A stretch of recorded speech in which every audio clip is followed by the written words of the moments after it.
nag-leak yung gate valve namin dito mga master. So lalagyan sana natin ng o-ring, tinignan natin pero hindi na pwedeng i-repair. Kaya ang ginawa natin ay ayan, so bumili kami ng bagong nipple na copper, tapos GI na lang na ano yung plug kasi walang mabiling copper na plug.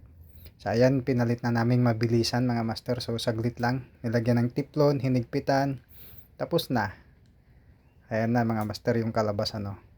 So ititis natin kung magdilik yan. Binidyoan ko rin tong kasama ko na naglagay din ng plug dyan sa may ano, vacuum namin. So ayan, saglit lang din. So ayan mga master, ipapakita na natin, isi-switch na natin dito sa switch nya. Pinindot ko yung run para makita na yung pump kung maglilik ba o hindi yung ginawa natin.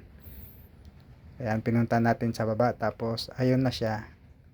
So walang leak mga master. So ganyan yung kinalabasan. Thank you.